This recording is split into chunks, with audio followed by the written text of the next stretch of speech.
William had just completed his nursing schooling and was starting his internship at the hospital.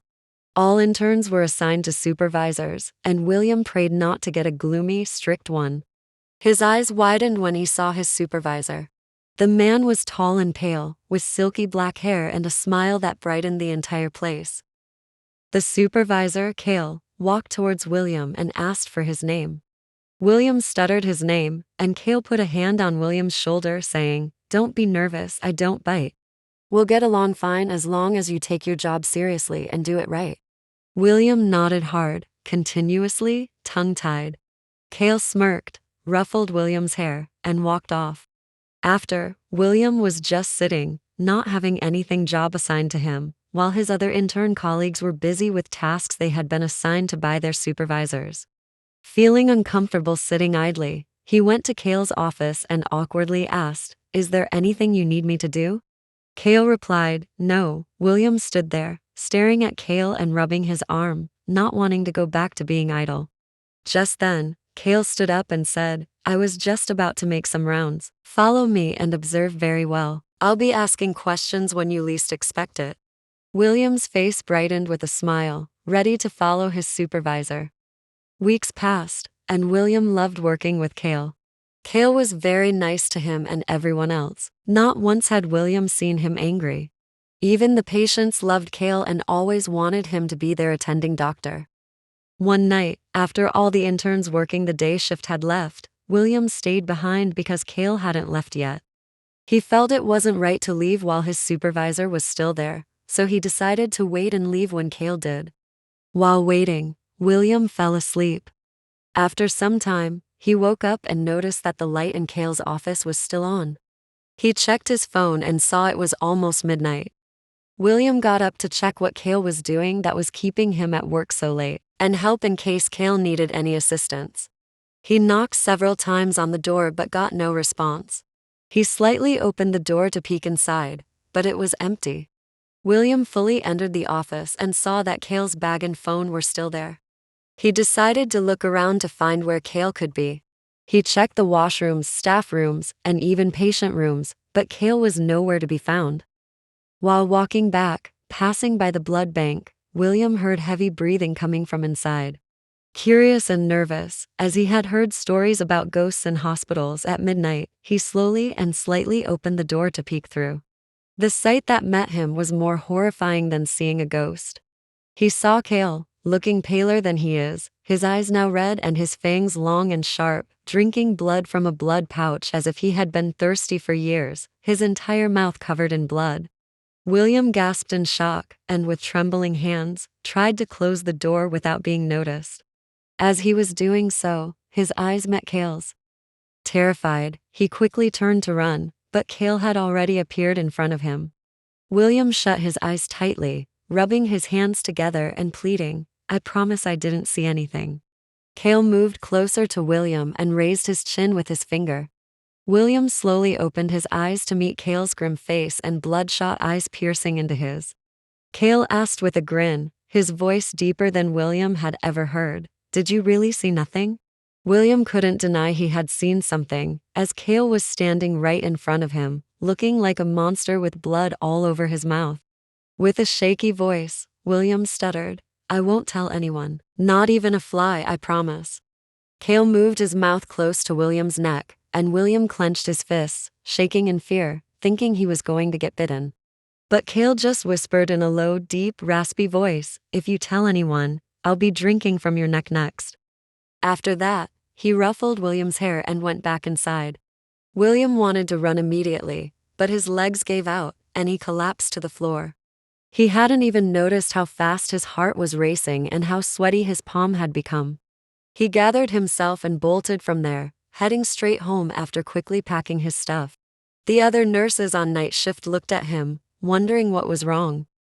William went straight to bed after getting home, wanting to pretend everything he had just seen was a dream.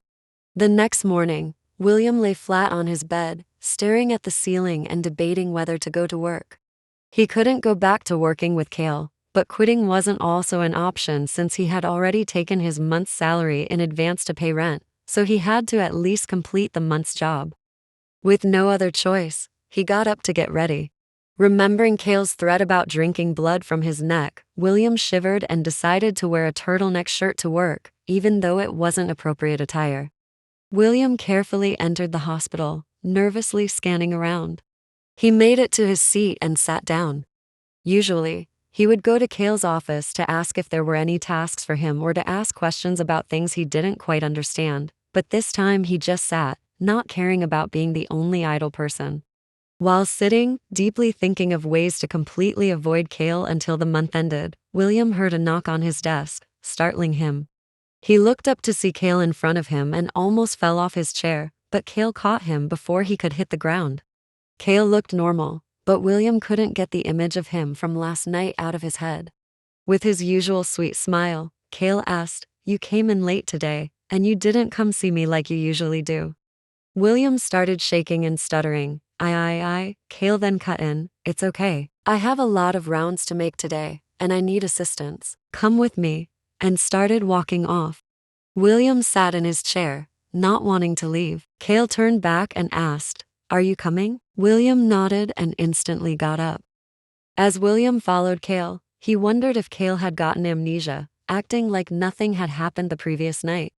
When Kale was drawing blood from a patient, William kept staring at him, waiting for some kind of reaction to the sight of blood. William had thought about it and came to a conclusion that Kale might be a vampire, and vampires usually have some kind of reaction to blood, but Kale remained calm and showed no reaction at all. Before closing for the day to go home and finally have some time away from Kale, the director of their department called them to her office. She asked Kale to lead a volunteer team to a village to provide free medical screening, and since Kale was William's supervisor, William had to go with him. William couldn't protest because the director was very strict and not someone to go against.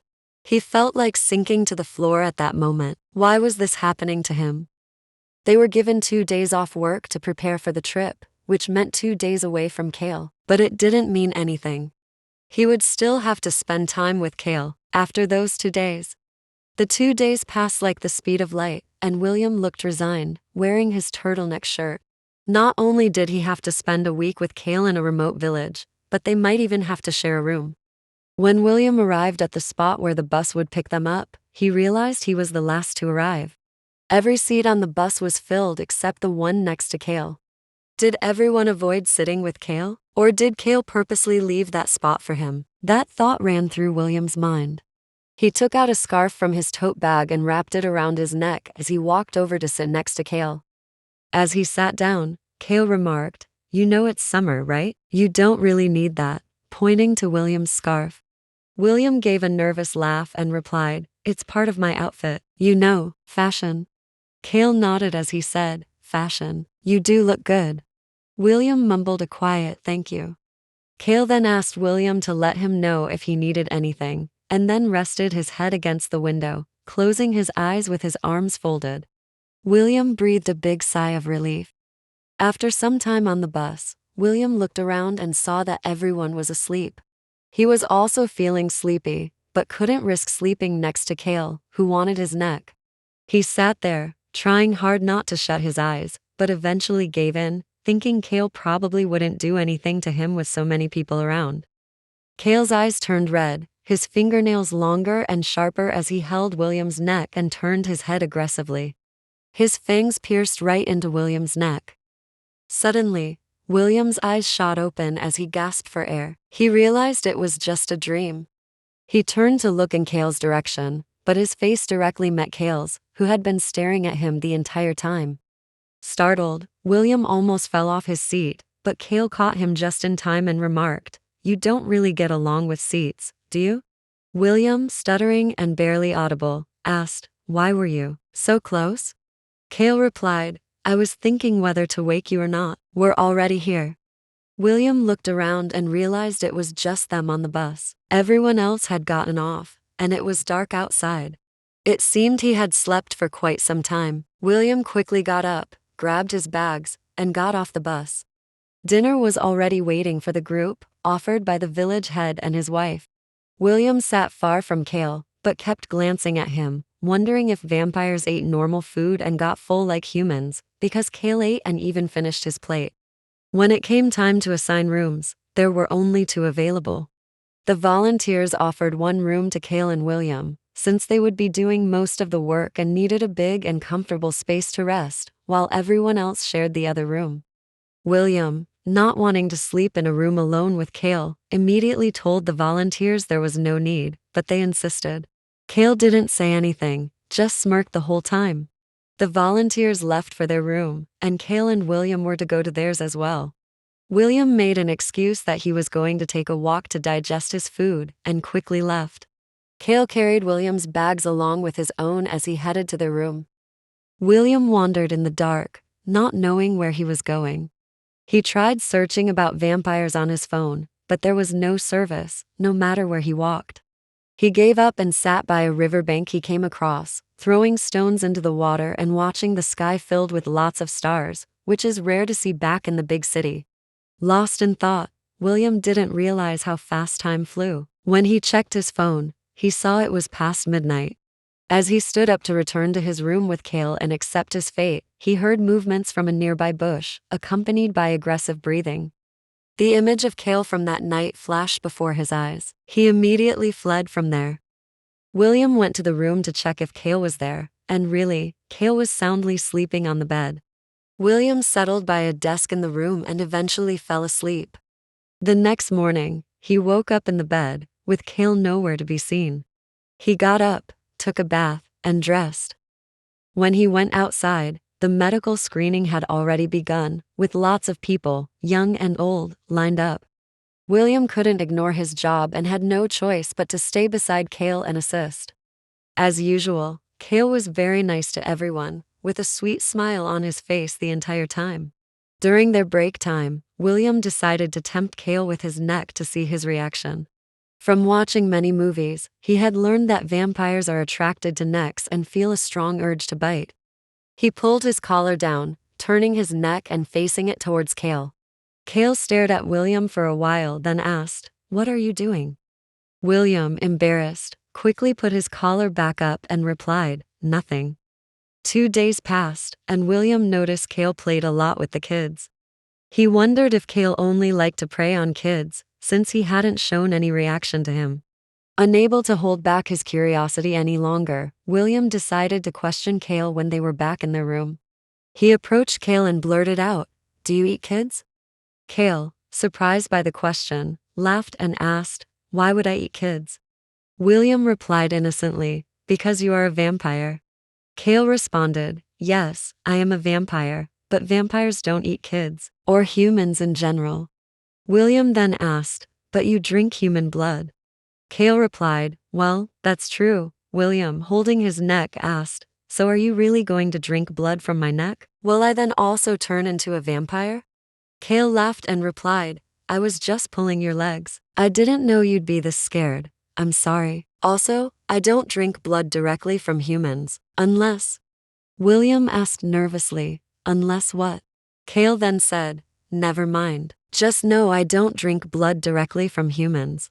William let out a sigh of relief, then smiling, asked, "So, in reality, vampires are good?" Cale replied, "You probably wouldn't be alive if that night you saw a vampire that wasn't me." William asked, "So, they are all bad?" Cale replied, "There are good ones and bad ones, mostly bad, greedy ones. Be careful not to come across them."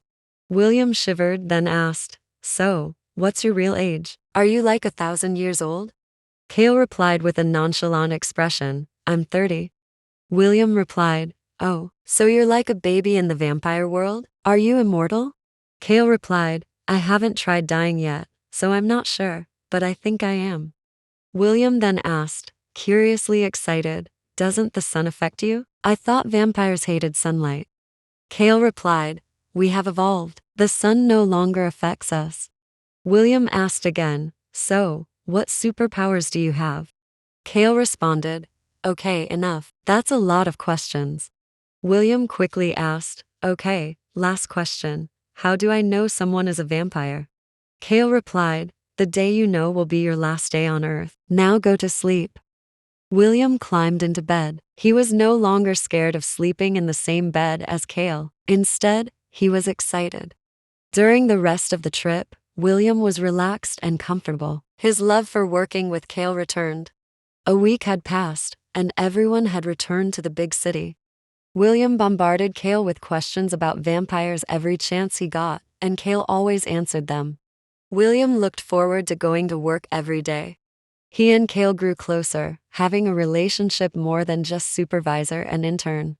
William even knew Cale's blood drinking schedule, which was once a week, and sometimes stood guard for Cale even though he didn't really need it.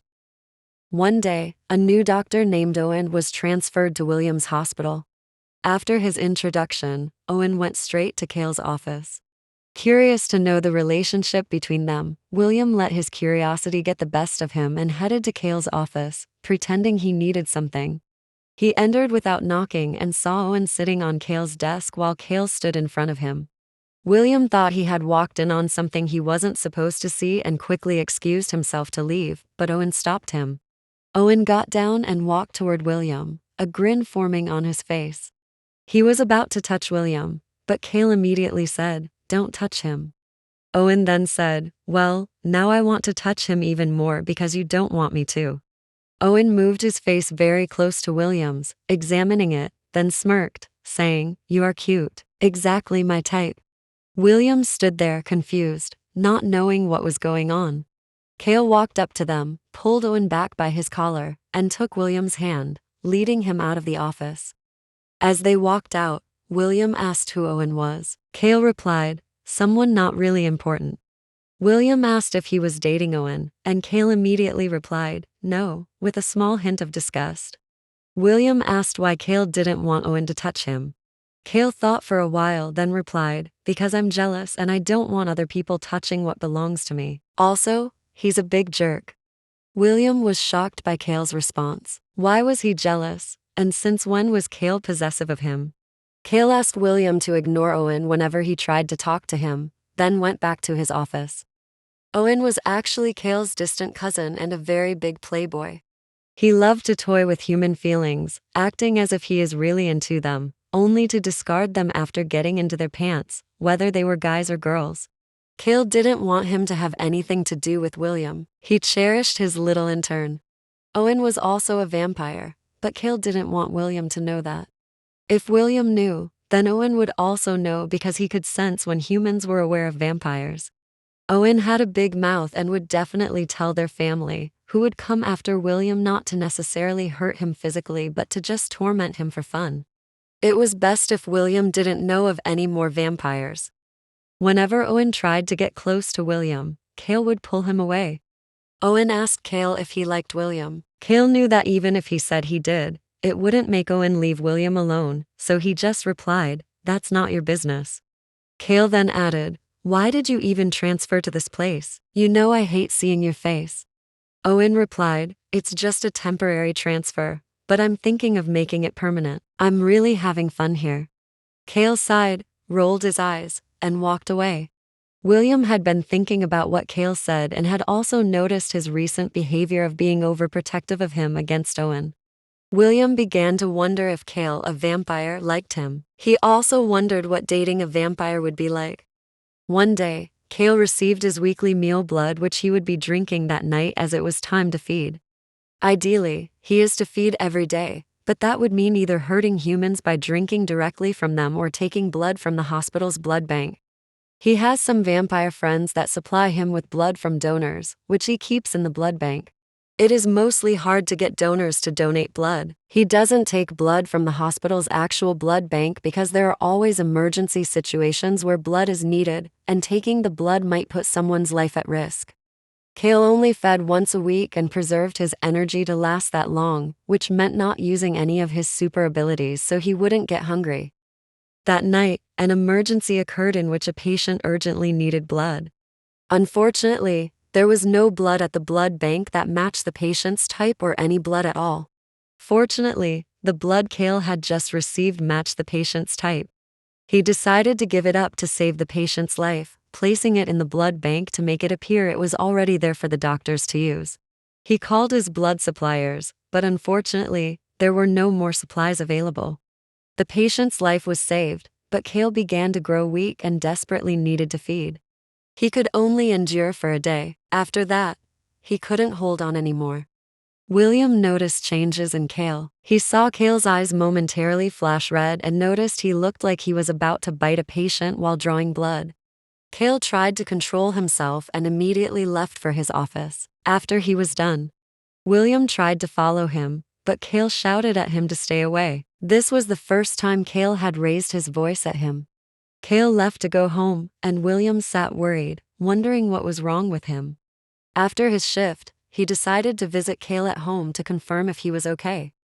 When he got there, he pressed the bell several times, but received no response. He saw Cale's car outside and knew he was at home, so he kept pressing the bell. Inside, the sound of the doorbell was irritating. Cale. Unable to take it anymore, Cale headed to the door, his eyes red and his fangs already out, no longer himself. The moment he opened the door, he pulled William in, not giving him a chance to say anything, and slammed him against the wall, breathing heavily. William's eyes widened in shock and fear as he swallowed hard. Cale made his way to William's neck, ready to bite. William softly called out his name, Cale, and Cale stopped himself. Instead of biting, Cale moved to William's lips and kissed him. The kiss was aggressive, Cale crushing William's lips with his making William gasp for air, all while his hand was gripping William's neck. After a few seconds, Cale pulled back from the kiss, a little bit calmed, and turned his back to William, asking him to leave. William realized the reason why Cale was acting this way. Instead of leaving, William bit into his lips, drawing a little blood, then went in front of Cale and pulled him by the face into a kiss. Cale kissed back, sucking William's lips. Cale momentarily pulled back, saying, "I told you to leave," but William pulled him back into the kiss. With the taste of blood, Cale couldn't control himself anymore and lifted William off his feet, without breaking the kiss. William wrapped his legs around Cale's waist as he carried him to the bedroom. Cale threw William onto the bed and climbed on top of him. He effortlessly tore off William's shirt with his hand and began leaving trails of kisses along his chest up to his neck. When he reached the neck, he felt the strong urge to bite, but instead sucked it. William tightly shut his eyes, grabbing the sheets, letting Cale do whatever he wanted. Cale couldn't hold himself back anymore and grazed William's neck with his fangs, hearing a faint gasp escape William's lips. Not wanting to hurt William, he got up, took out a shirt from his wardrobe, and pulled William up from the bed, handing him the shirt. Without saying anything, he led William to the door. William found himself outside as Cale shut the door in his face. The next day, when William went to the hospital, Cale wasn't there. He heard Cale had taken a leave. If he hadn't come to work, then that meant he still wasn't okay. William checked the blood bank and there were still no donations. He decided to get his own blood for Cale. He asked a nurse to draw his blood for donation, but needed to undergo some checks first. After the checks, he was told he couldn't donate because his hemoglobin and iron levels were low. He insisted he could still donate, but they didn't allow it. William decided to secretly draw his own blood, not caring about any risks. He then headed to Cale's house immediately after his shift. After 30 minutes of pressing the doorbell and getting no response, William started growing worried. He found a hammer nearby, and without thinking, broke the door lock and hurriedly rushed in. He found Cale in his bed, lying lifeless, not breathing. William shook Cale awake, panicking, but he wouldn't budge. Cale's eyes shot open the moment he perceived the smell of blood. He got up and snatched the blood pouch from William, and started thirstily drinking immediately, without even looking at William. A few minutes later, after Cale had calmed down and become himself, he approached William and asked, "Where did you get the blood from?" William lied and said, "Someone donated it to the hospital." Cale then said, "I know you are lying. It is your blood. You know your hemoglobin level is too low for you to draw this much blood from your body." William, surprised, asked, "How did you know?" Cale replied, "I can tell just by looking at you. Now tell me which nurse helped you draw the blood." William put his head down and replied almost inaudibly, "I did it myself." He then lifted his head and continued, "But on the bright side, you are okay now." Cale's voice softened as he said, "Will, why would you risk your life like that?" Just then, William began feeling dizzy and fainted. He found himself in a hospital bed when he regained consciousness, with Cale sitting by his side. He sat up, and Cale asked how he was feeling now. He wasn't sure exactly how he was feeling at the moment, but he replied that he was feeling fine. Cale's eyes fell on the bruise on William's neck, which he had given him the other night. He sat close to William, gently rubbing it with his thumb, saying, "Why didn't you leave when I asked you to? What if I had hurt you?" William replied, "I know you would never hurt me." Cale smiled, slightly giggling, then said, "Really, is that why you were literally shaking in your boots?"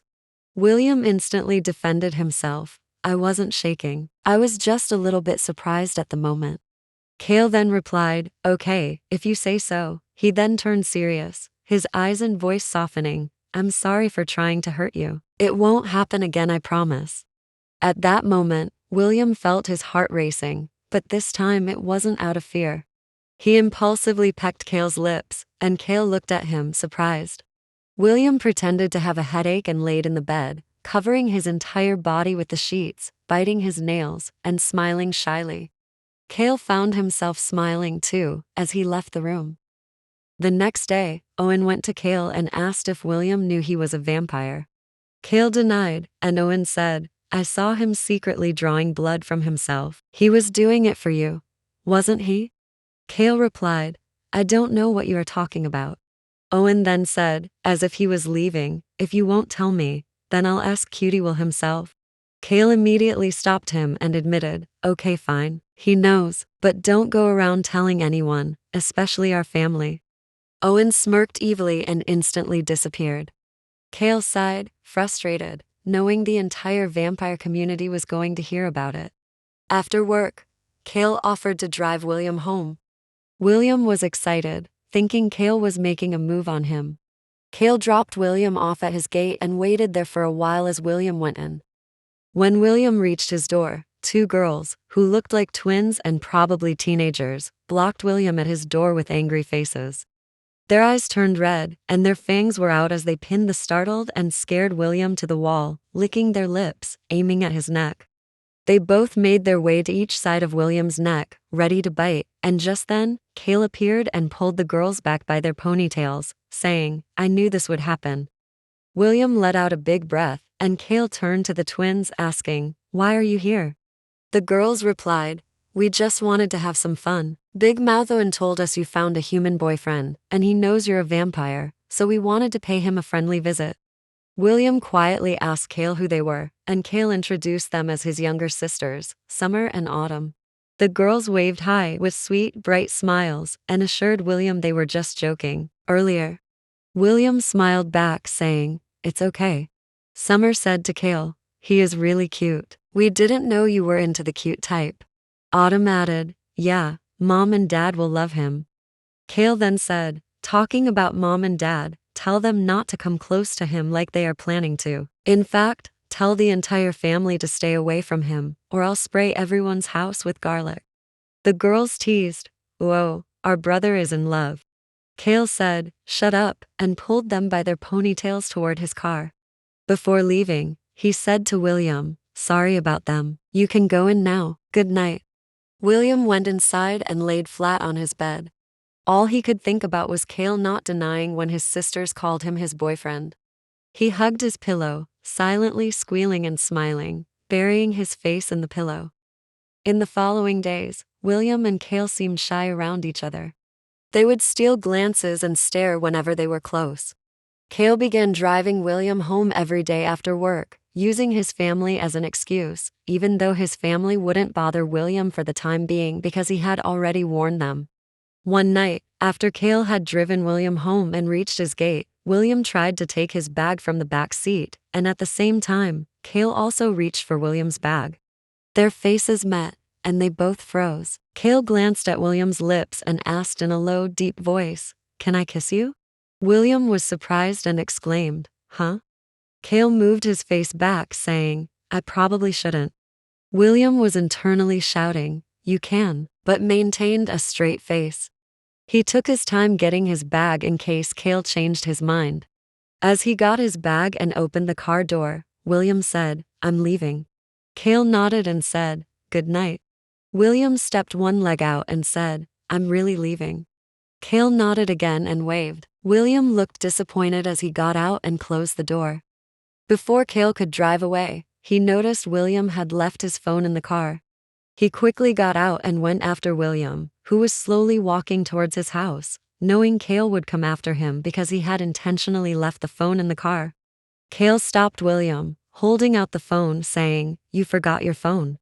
William acted surprised and tried to take it from Cale's hand, but Cale held onto it tightly. As William tried to take his phone, Cale grabbed his hand and pulled him into a kiss. This kiss was gentle and light. The movement of their lips was slow and intentional. After they parted, Cale smiled, kissed William on the cheek, handed him his phone, and said, "Good night."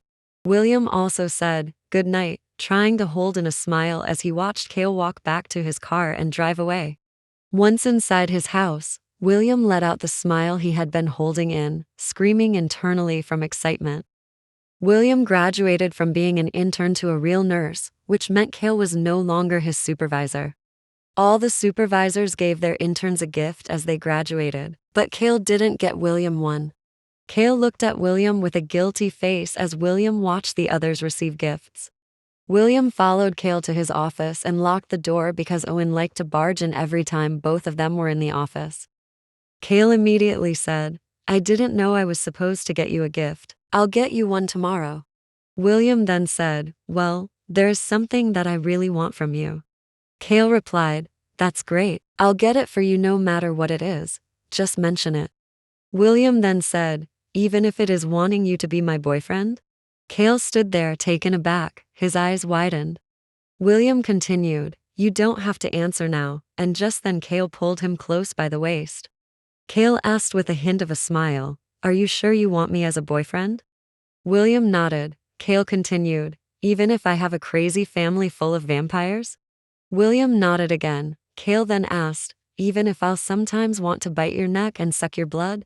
William nodded. Cale continued, "Even if." William put his hand on Cale's mouth to stop him from talking anymore and said, "I love you. I don't care about anything else. I just want to be with you." Cale moved William's hand from his mouth then asked, "What did you just say?" William smiled cutely, replying, "I love you." Cale's heart turned to mush. He held his chest, his legs turned to jelly, and he sunk into his chair, completely smitten. William asked, smiling, "What are you doing?" Cale said, "I didn't know a single sentence could make a vampire's icy heart melt. Oh my, I can't be saved." He got up and hugged William, saying, "I love you too." William asked, "So, are we like, together now?" Cale replied, "We." William laughed and asked, "Why did you respond in French?" Cale replied, "I don't know. I believe love makes me speak French." William asked, "At what point did you realize you were in love with me?" Cale stared at William longingly and said, "Let's save that conversation for later," then pulled William by the waist into a kiss. William wrapped his arms around Cale as he kissed back. Cale and William began dating. At work, they snuck off any small free chance they got to give each other kisses or just hug. They also went to each other's houses to spend time together. Owen came to Cale and said, "Your mom and dad wanted me to ask when you're introducing your little boyfriend to the family. If you don't want them to personally meet him, then you should bring him to meet the family." Cale asked, "What else have you gone to tell them now?" Owen shrugged his shoulders, saying, "Nothing," then left. Cale asked William if he was okay with going with him to meet his family. William excitedly replied that he was. Cale reminded him that his family wasn't normal, but William insisted he was okay with going. On their free day, Cale took William to his family house. It was a huge old mansion where William could already see some vampires flying around. William had never seen Cale fly or use any super ability except when he appeared in front of him once. As they went in, they both met chaos. Everyone was just doing their thing, some arguing, others playing chess, and others just relaxing in the chaotic room. There were all ages of people in the room, from babies to old-aged. This was the biggest family William had ever seen. Everyone stopped what they were doing, and all eyes were on Cale and William when one boy shouted, "Cale and his human boyfriend is here." They all surrounded them, and when one family member tried to touch William, Cale hit his hand, saying, "Don't touch him." One remarked, "He looks like his blood will be very tasty." Cale replied, "Don't even think about it." Meanwhile, twin toddlers were by William's legs, trying to bite them. Cale noticed them and glared, making them ran away. Cale's parents made William sit and were about to introduce the entire family to him, but Cale immediately stopped them, saying, "The sun will rise and you wouldn't even be halfway done. He'll slowly get to know everyone gradually." A grandmother approached William holding a tray of cupcakes and asked William to take one. Cale looked at William with concern, shaking his head and signaling him to refuse, then turned to the grandmother, saying, "He's not hungry." The grandmother looked at William and asked, "Are you going to refuse these cupcakes I worked hard to bake?" William smiled nervously and took one. As he took a bite into it, he almost threw up. It was the most disgusting thing he had ever tasted. Cale put his hand to William's mouth and made him spit the cake into his hand. Everyone turned to the grandmother, talking over each other, saying, "We told you your cupcakes taste like shit. Stop forcing people to eat them." The only people William recognized were Summer and Autumn. Cale's parents asked William to feel at home, and after a few hours of everyone hovering around William, asking him a million questions, everyone went back to doing their own thing. Cale took William to his room.